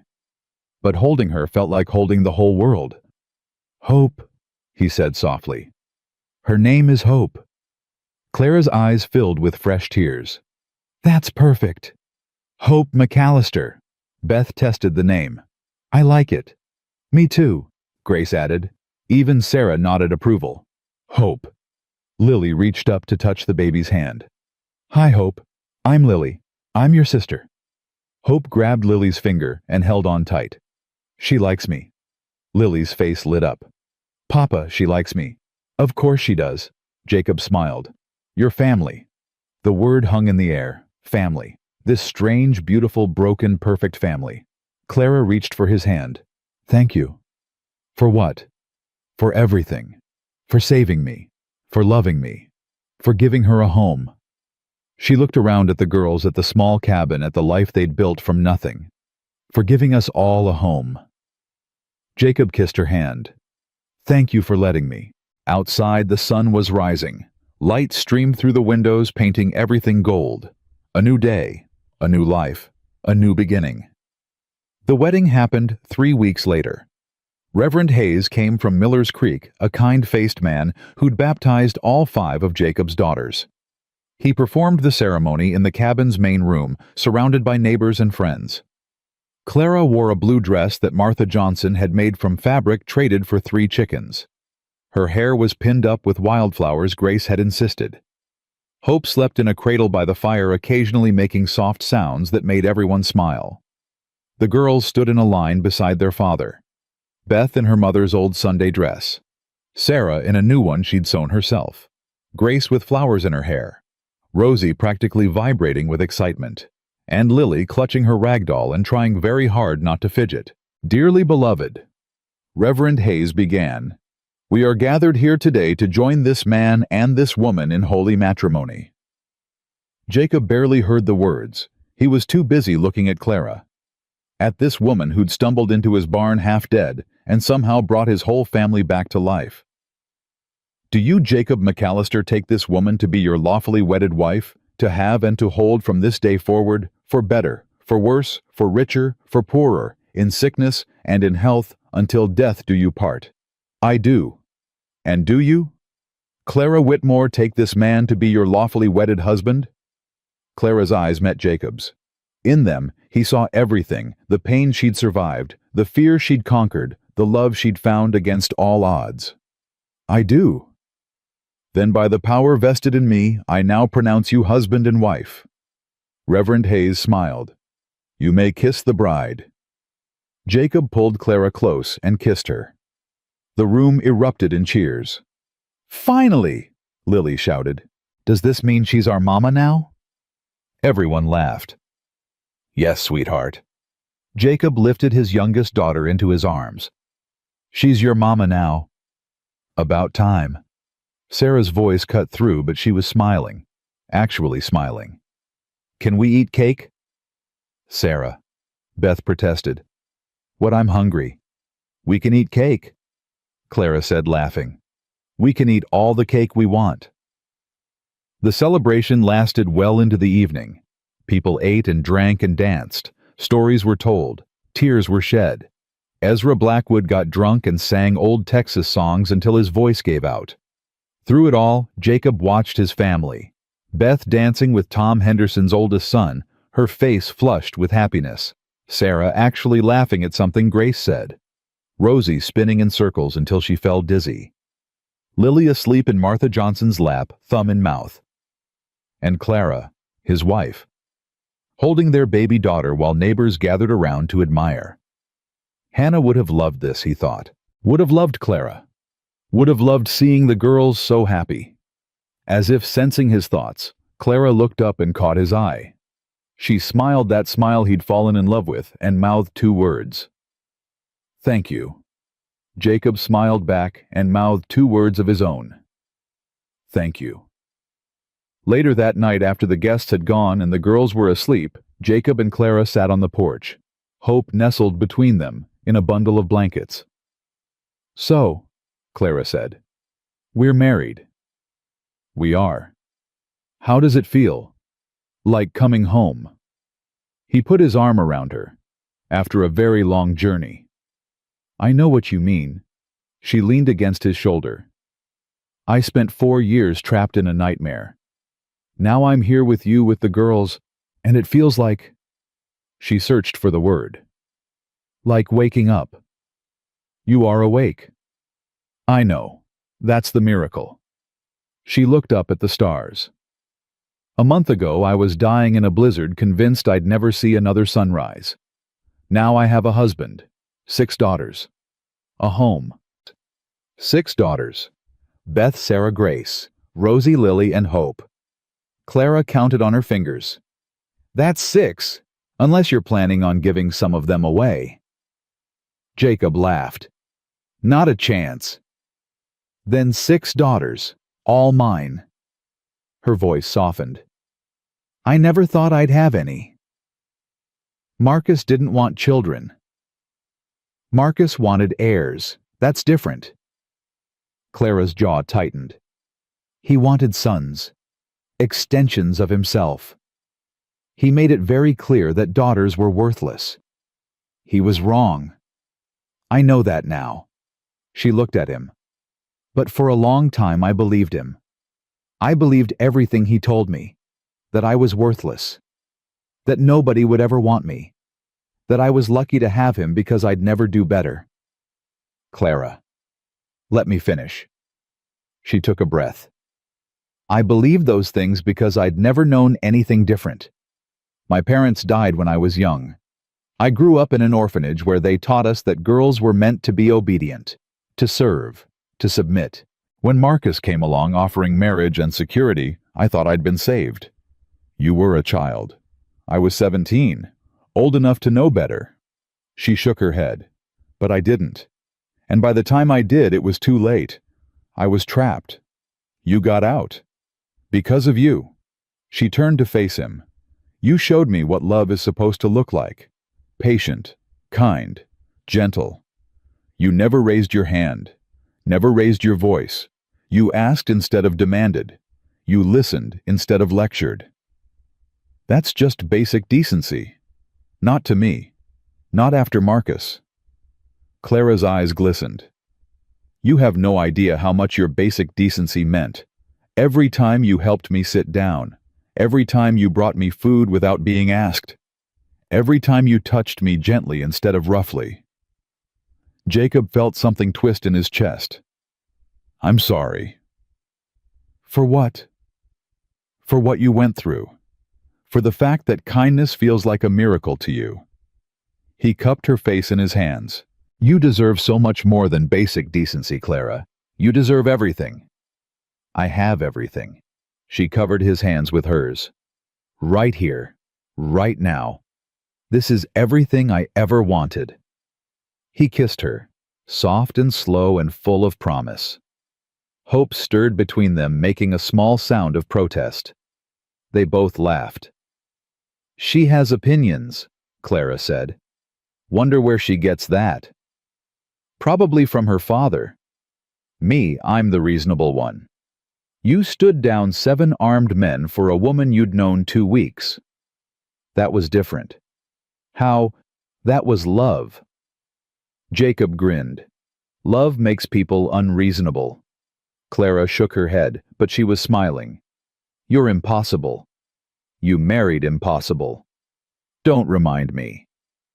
They sat in comfortable silence watching the stars. Hope slept peacefully between them. Inside, the girls dreamed their dreams. Jacob, do you think Hannah knows about us? Jacob was quiet for a moment. Then he nodded. I think she knows. I think she's happy. How can you be sure? Because that's who she was. He looked up at the sky. She never wanted me to be alone, never wanted the girls to grow up without a mother. She made Beth promise to make sure I found someone else. Beth told me. Of course she did. Jacob smiled. Hannah picked you, Clara. I really believe that. She saw you lost and hurting, and she guided you to us. You think she sent the blizzard? I think she sent you through it, because she knew you were strong enough to survive. And she knew we needed you as much as you needed us.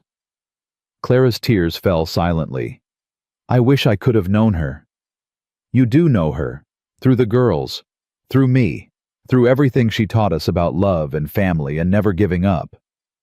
She sounds amazing. She was. And so are you. Jacob pulled her close. Two amazing women. I must be the luckiest man alive. Luck had nothing to do with it. Then what? Clara smiled through her tears. Grace. The word hung in the air between them. Perfect. Complete. Above them, a shooting star streaked across the sky, like a blessing, like a promise. Like Hannah saying goodbye and hello and I love you all at once. Jacob held his wife, his daughter, his hope. And for the first time in a very long time, everything felt right. 6 weeks of peace. 6 weeks of learning to be a family. 6 weeks of laughter and tears and small moments that meant everything. Clara learned to bake bread the way Hannah used to. Beth taught her the recipe standing beside her in the kitchen, guiding her hands through the kneading. You're pressing too hard. Am I? Bread is like people. You can't force it to rise. You have to be patient. Clara smiled. When did you become so wise? I've always been wise. Nobody listens. Sarah started calling Clara Mama on the 3rd week. Just once by accident when she burned her finger on the stove. The word slipped out before she could stop it. Clara froze. Sarah froze. I didn't mean... It's okay. Clara pulled her close. It's more than okay. After that, the word came easier. Then Grace started using it. Then Rosie. Even Lily, who'd never really understood why her first mama went away, began calling Clara Mama, like it was the most natural thing in the world. Hope grew bigger every day.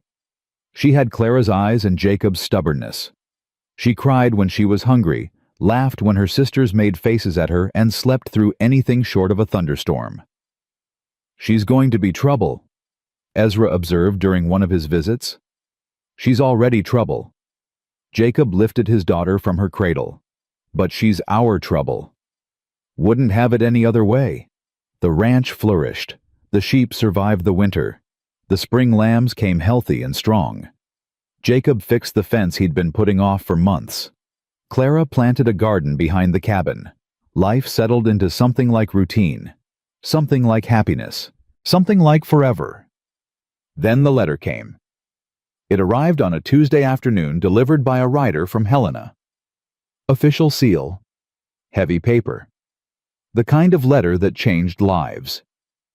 Clara's hands trembled as she opened it. Jacob watched her face go white. What is it? She couldn't speak. She handed him the letter. He read it twice before the words made sense. Marcus is dead. Clara nodded slowly. How? Shot. By one of his business partners. Her voice was hollow.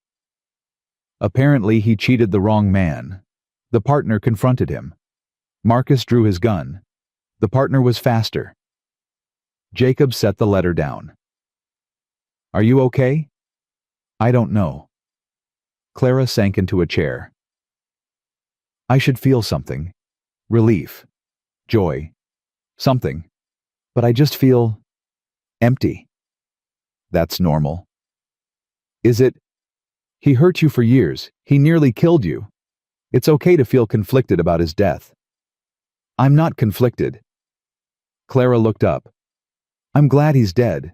That's what scares me. I'm glad another human being is dead, and I don't feel guilty about it at all. You shouldn't feel guilty. Shouldn't I? Isn't that what good people feel? Jacob knelt beside her. Good people feel what they feel. You spent 4 years being terrorized by that man. You nearly died escaping him. He came here with armed men to drag you back. He took her hands. Being glad he can't hurt you anymore doesn't make you a bad person. It makes you human. Clara's eyes filled with tears. What if I'm becoming like him? What? Cold, hard, unable to feel compassion. Clara. Jacob's voice was firm. You are nothing like him. You never could be. The fact that you're worried about it proves that. How can you be sure? Because I've seen you with the girls. I've seen you hold hope like she's the most precious thing in the world. I've seen you comfort Sarah when she has nightmares. I've seen you cry over a sick lamb. He touched her face. Marcus Whitmore never cared about anyone but himself. You care about everyone but yourself. That's the difference. Clara let out a shaky breath. I love you. I love you too. He kissed her forehead. Now stop worrying about being a bad person and start being relieved that you never have to look over your shoulder again. She laughed weakly. I'll try. That's all I ask. The news spread quickly through the valley. By the end of the week, everyone knew that Marcus Whitmore was dead. Some people came by to offer condolences, unsure whether Clara was mourning or celebrating. Most came to celebrate with her. Good riddance, Martha Johnson declared, setting a pie on the table. The world's better off without men like him. Amen to that, Ezra agreed. Can we stop talking about dead people? Rosie asked. It's making Lily scared. I'm not scared, Lily protested. You're holding my hand really tight. That's because I love you. That's not why, and you know it. Clara smiled at her daughters. Her daughters. The word still felt like a miracle every time she thought it. Girls, why don't you take Hope outside? It's a beautiful day. Can I hold her? Grace asked. If you sit down and let Beth help you. The girls trooped outside, arguing about who would hold the baby first. Clara watched them go, her heart full. You done good, Mrs. McAllister. Martha patted her hand. Done real good. I got lucky. Luck had nothing to do with it. Ezra stood, stretching his old bones. You survived. You fought. You built something beautiful from the ashes of something terrible. That ain't luck. That's strength. Thank you, Ezra. Don't thank me. Just keep being happy. That's thanks enough. After the visitors left, Clara found Jacob in the barn, brushing down his horse.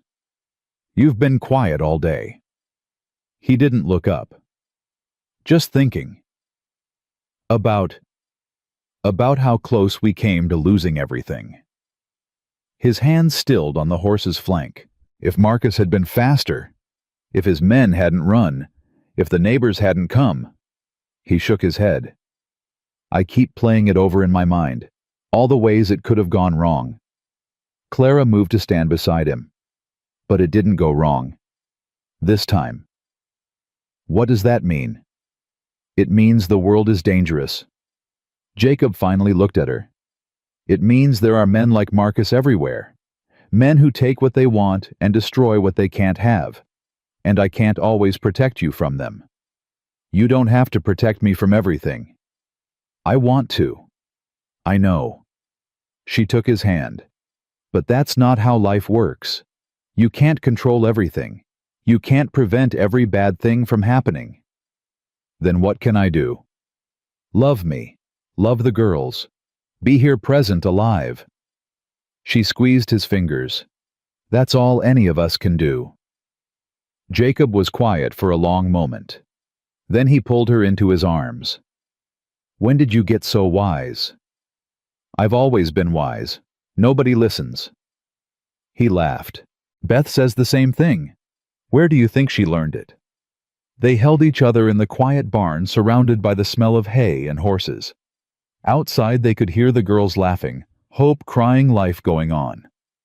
I'm scared, Jacob admitted quietly. Of what? Of losing this. All of it. He tightened his grip. I lost Hannah. I almost lost myself. Now I have you and Hope and this beautiful crazy family, and I keep waiting for something to take it away. Nothing's going to take it away. You can't promise that. No. Clara pulled back to look at him. But I can promise that whatever comes, we'll face it together. You're not alone anymore, Jacob. Neither am I. That's what family means. Family. Yes. She smiled. This strange, beautiful, impossible family we've built. It's ours. And nobody, not Marcus, not fear, not death itself, can take that away from us. Jacob looked at her. At this woman who'd walked through hell to find him, who'd given him hope when he'd forgotten what hope felt like. I don't deserve you. Probably not. She kissed him softly. But you're stuck with me anyway. Best thing that ever happened to me. Second best. Clara patted her stomach. Speaking of which, Jacob's eyes went wide. Are you? I think so. She was smiling now, tears in her eyes.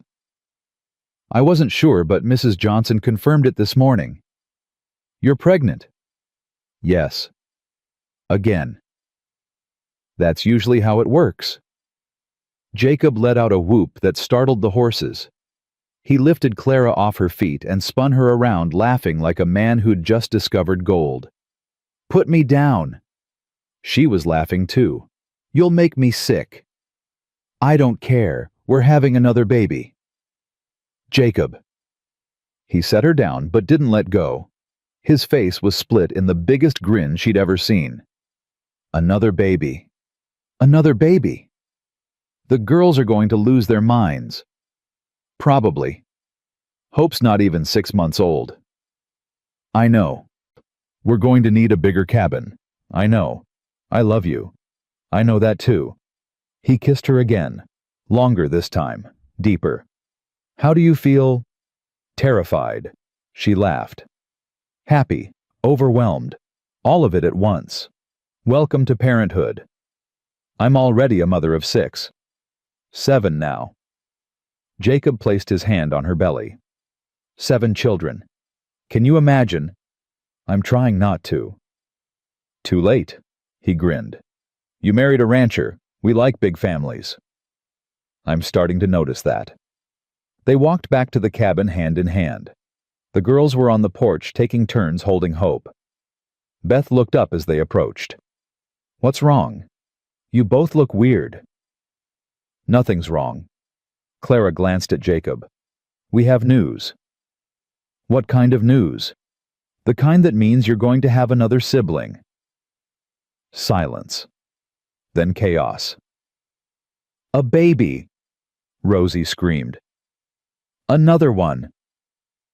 Sarah's jaw dropped. That's so many babies, Grace said. I want a brother this time, Lily announced. Beth just smiled, that knowing smile that made her look so much like Hannah. I knew it. I could tell by the way you've been eating. How have I been eating? Everything, constantly, like when Mama was pregnant with Lily. Clara blushed. I thought I was being subtle. You weren't. Beth crossed to hug her. Congratulations. I'm happy for you. For us, Clara corrected. This baby is for all of us. Another sister to take care of. Sarah groaned, but she was smiling. Just what I needed. Could be a brother, Jacob pointed out. Could be. Sarah shrugged. Either way, I'm not changing diapers. Yes, you are. Papa, family helps family. That's not fair. Life isn't fair. Get used to it. Sarah rolled her eyes, but didn't argue. Lily tugged at Clara's dress. Mama. The word still made Clara's heart skip. Yes, sweetheart. Where do babies come from? Everyone froze. That's a complicated question. Clara shot Jacob a desperate look. Don't look at me. He raised his hands. You're the mother. Coward? Absolutely. They come from God, Beth said smoothly. He puts them in mamas' bellies when he thinks families need more love. Lily considered this. So God thinks we need more love. Something like that. Okay. Lily accepted this with the simple faith of a 3-year-old. Can I have a cookie? After dinner. But I want one now. Lily. Please. Clara sighed. 7 children. She was going to have 7 children. What had she gotten herself into? But looking at them, at Beth's quiet wisdom and Sarah's fierce loyalty, and Grace's gentle heart, and Rosie's boundless energy, and Lily's stubborn joy, she knew she wouldn't change a thing. This was her family, her home, her life. And it was perfect. Summer came slowly to the valley. The snow melted. The flowers bloomed. The sheep grew fat on new grass. And Clara grew rounder by the day. You're beautiful, Jacob told her every morning. I'm enormous. Beautifully enormous. That's not a compliment. It is to me. The new baby came in August on a day so hot that even the horses refused to move. Clara's labor was easier this time, faster, less frightening. By evening, she was holding another daughter in her arms. Another girl. Jacob shook his head, laughing. I'm surrounded. You love it. I do. He kissed the baby's forehead. What should we call her? Clara looked at the tiny face so new to the world.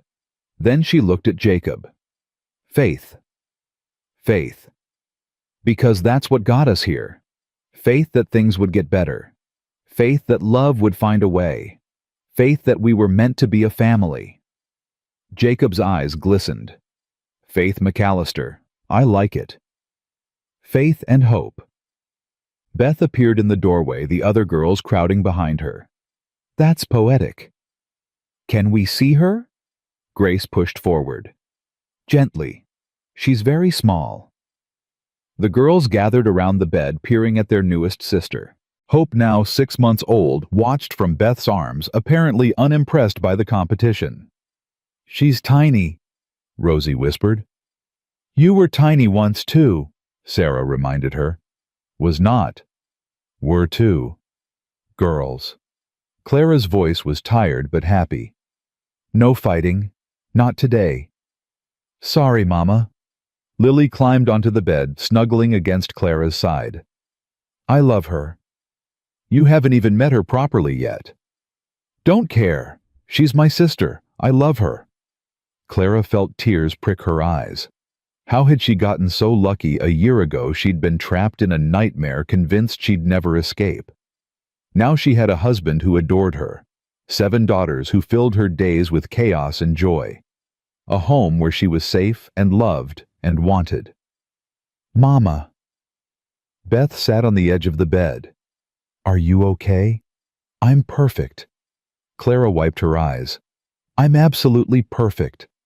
You're crying. Happy tears. She pulled Beth close. I never thought I'd have this. Any of this. A family. A home. People who love me. We've always loved you, Grace said seriously, from the very first day. Even when you looked like a frozen ghost, Rosie added helpfully. Rosie. Beth swatted her. What? She did, Clara laughed. She's not wrong.